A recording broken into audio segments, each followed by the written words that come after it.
చంద్రబాబు నాయుడు గారు ముఖ్యమంత్రి అయిన తర్వాత నిన్నటి దినం ఇసుక పాలసీ మీద ఒక విధానాన్ని ప్రకటించడము, జీవో నంబర్ 43ను తీసుకొని రావడం జరిగింది.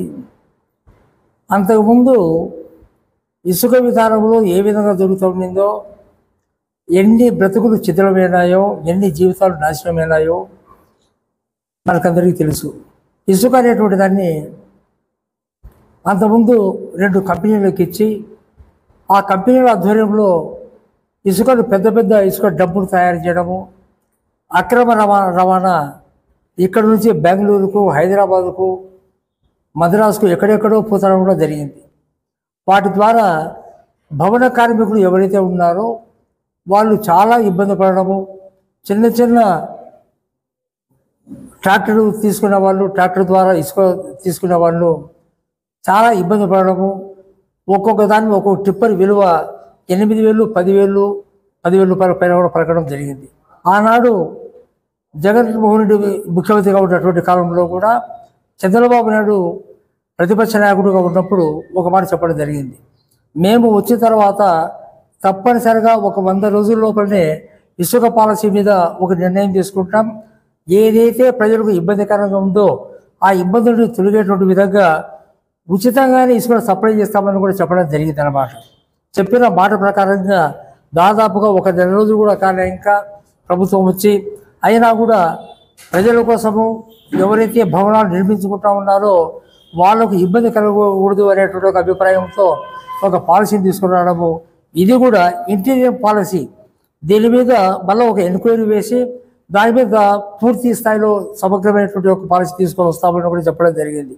సో ఈ పాలసీ ప్రకారంగా ఉన్నటువంటి 2 కంపెనీలు 43 జీవో ప్రకారంగా ఎవరైతే ఇంతకుముందు 2 కంపెనీలు ఉన్నాయి, జీసీకేసీ అనేటువంటి ఒక సంస్థ, ఇంకొక సంస్థ వచ్చేసి వాళ్ళ ఆధీనంలో ఉన్నాయి.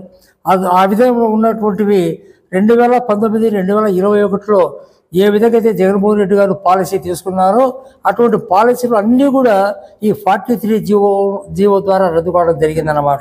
సో వీటి ద్వారా ప్రజలకు వచ్చేటువంటి ఒక బెనిఫిట్ ఏమిటంటే, ఎవరికైనా కూడా ఉచితంగానే ఇసుక సప్లై చేస్తామని చెప్పిన మాట ప్రకారంగా చంద్రబాబు నాయుడు గారు ఇసుక సప్లైని ఊరికనే ఫ్రీగా తీసుకొని రావడం జరిగింది. మరి ఫ్రీగా తీసుకొని వస్తున్నారు కాబట్టి కేవలం వచ్చేసి ఆ జిఎస్టీ విలువ ఎంత ఉంటుందో, అది సీనరీ ఛార్జెస్ ఎంత ఉంటుందో, కేవలం రవాణా ఛార్జ్ ఎంత ఉంటుందో అది మాత్రమే పే చేస్తే చాలు అని చెప్పేసి కూడా చెప్పడం జరిగింది.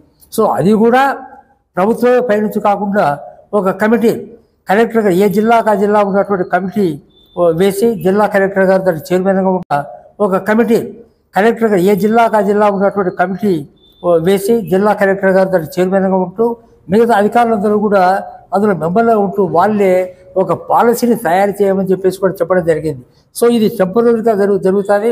మరికొద్ది కాలంలో వచ్చేసి ఒక కమిటీని వేసి పూర్తి స్థాయిలో ఏ విధంగా చేస్తే బాగుంటుంది, ఏ పాలసీ తీసుకొని వస్తే ప్రజలకు ఉపయోగకరంగా ఉంటుంది, ఏ పాలసీ తీసుకొని వస్తే భవన కార్మికులకు ఉపయోగకరంగా ఉంటుంది అనేటువంటి ఒక అభిప్రాయాన్ని దృష్టిలో పెట్టుకొని వచ్చి తప్పనిసరిగా ఆ విధంగా తీసుకొని వస్తామని చెప్పేసి కూడా నేను అడిగిన చంద్రబాబు నాయుడు గారు చెప్పడం జరిగింది. సో చెప్పిన మాట ప్రకారంగా ఇదే కాకుండా ఏ మాట అయితే చెప్పినా ఇంకా అనేక రకాలుగా వాగ్దానాలు చేయడం జరిగింది. అనేక రకాలుగా వాగ్దానాలు చేసేటువంటి వాటిని కూడా విత్ ఇన్ ద షార్ట్ పీరియడ్లోనే ఏమైతే మనం చెప్పినామో అవన్నీ కూడా తప్పనిసరిగా నెరవేర్చేటువంటి ఒక బాధ్యత ఈ ప్రభుత్వము, అంటే చంద్రబాబు నాయుడు గారి యొక్క అధీనంలో ఉన్నటువంటి ప్రభుత్వం వచ్చేసి తప్పనిసరిగా తీసుకోబోతుందని చెప్పేసి కూడా మీ ద్వారా అందరికీ తెలియజేస్తాను.